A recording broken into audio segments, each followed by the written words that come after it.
It's wintertime here in Virginia, and that means that my opportunities to fish are kind of unpredictable and inconsistent. There are simply weather days when I'm not mad enough at them to be out there anymore.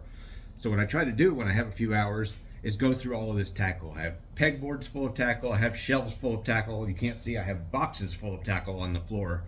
Some of it's going to end up getting culled out, some of it's going to get reorganized, and maybe I'll rediscover a few things that I used to use in the past that for one reason or another fell by the wayside.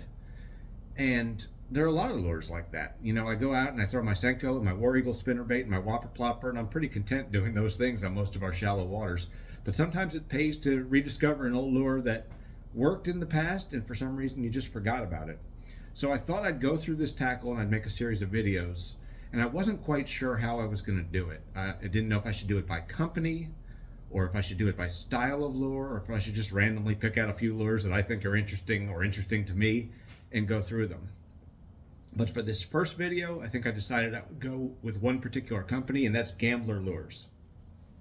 Gambler Lures is really synonymous with Florida. I first discovered them when I was in my 20s, and I would go down and visit my grandmother in Florida, and you'd go into a Sports Authority or a Walmart, and you'd see racks of them, and all sorts of different kinds in Florida-specific colors, and we really didn't have that in the shops here in Maryland and Virginia. So I'd buy up whatever my budget would allow, and I would test them out, and some turned out to be true winners. One of those is their paddle tail worm. I really like it. You swim it like a spinnerbait with a 3/16 ounce weight or sometimes an 1/8 ounce weight. Comes through the grass straight. You can drop it in holes. I've caught a ton of fish on this over the years. Don't throw it as much as I used to. Once the Ultra Vibe style baits came out from other companies and from Gambler itself, I stopped throwing it so much, but I still have a huge stash of them. And it's something I need to get back to throwing. I still do throw their burner craw, which as you can see from the newer packaging is a comparatively new introduction. It's good on the back of a chatterbait, good on the back of a swim jig, and it's something that I use a fair amount. But there are plenty of other lures from Gambler that I don't use. The most famous one probably in their lineup is the Bacon Rind, which Davey Height used to win the 1999 Classic on the Louisiana Delta. It's a small creature bait. Went out of production for a while, then came back in. I thought I had some on the pegboard. I can't find them. I don't remember the last time I threw one. But in my searches, I did find the bacon strip, and this is a lure that I forgot about. It's a real thin centipede style lure with a curl tail on the back. You can see this one's kind of kinked. It's been in the package too long. May have to boil that to get the kink out of it, or just find some that aren't nearly as bent up. But that's a great little finesse lure. I use a centipede a lot on a Carolina rig. I use it on a slider head, and that's one you could use on a drop shot or a shaky head as well. That's a cool little lure. I don't think they make it anymore, but if you can find some bacon strips, it's a good finesse lure that maybe the fish in your local lake have not seen. Now here's a lure that most of you probably have seen if you followed the Florida fishing scene.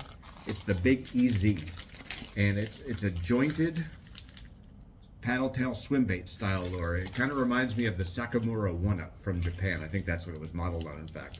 But there was a while when in the Florida tournaments, if you weren't throwing this, you weren't winning. They ended up coming up with a number of different sizes, but this Big EZ, which is about 5 inches long, seems to me to be the most universal. I have them in white here. I have them in a color named Lane Toad, I assume for Chris Lane, and 49er.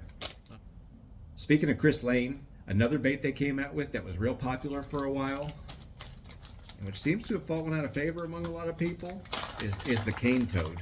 It's a short, segmented, stubby little buzzing toad.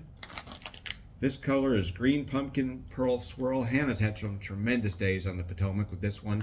They also make or made a double hook for it, which made it fantastic to work over grass. But most of you have probably seen that. A lure that you haven't seen that's great in the grass, or may not have seen, is the Flapp'n shad. And if you look at that, it has a fluke body and a paddle tail on the back. So it's sort of the best of both worlds, or the worst of both worlds, depending on how you look at it. You can fish it like a fluke. You can also swim it over pads and over grass, and that tail will flick around. Back maybe 20 years ago, when I started throwing this, I would throw it exclusively on a 5/0 EWG Gamakatsu hook. That's still probably the best choice, but when you think of all the options you have now with underspins, with swim bait hooks, there's a whole lot more you can do with this. This is one of those baits, unlike the EZ, I never hear anyone talking about throwing it. Maybe they're doing it in secret, but it's one that you should check out. One other bait, and this may be the first bait from Gambler I bought once I started tournament fishing, is their flipping tube. Now, they have a flipping tube now, but it's not the same as this one. Many of you may not remember, for a long time, people didn't flip a tube. It was considered a big secret among a lot of the Arkansas guys. Doug Garrett would throw one, and I remember Denny Brower won a classic on it, on an unnamed tube or unidentified tube. And then Gambler was one of the first companies to come out with this big, thick-bodied flipping tube. Here's one. This is Smoke with Blue Flake. I also have this sort of clear salt and pepper one.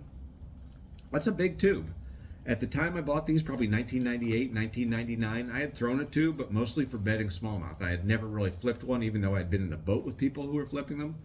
Not something I do a lot of now, because I feel like I get a higher hookup percentage when I flip a creature bait or something of that ilk. But maybe it's something I'll go back to. One thing, these were the Hibden series. I don't know if that was Dion, Guido, or both, and they were associated with Gambler at one point. But these, I remember it, and it's still true over 20 years later. These are the worst smelling baits I've ever smelled in my life, and that includes the Mr. Twister Exude soft plastics, which literally smelled like dog crap. These, when you used to open the bag, it was overwhelming. Still 20 years later and fresh off the pegboard, it's pretty awful, so I'm going to put them away. That's sort of my trip down memory lane with Gambler. It makes me want to go to Florida while it's still cold here. Maybe I'll make a late winter trip down there, and if I do, I'll be sure to pack some of these baits, particularly the Flapp'n Shad, these big old flipping tubes. Probably some cane toads too. It's a cool bait. If you're going to Florida, you'll see plenty of them on the shelves, but if not, go to Tackle Warehouse. They still have a lot of these baits or some things that are similar to them. Get some, maybe step out of your comfort zone a little, try out some Gambler lures.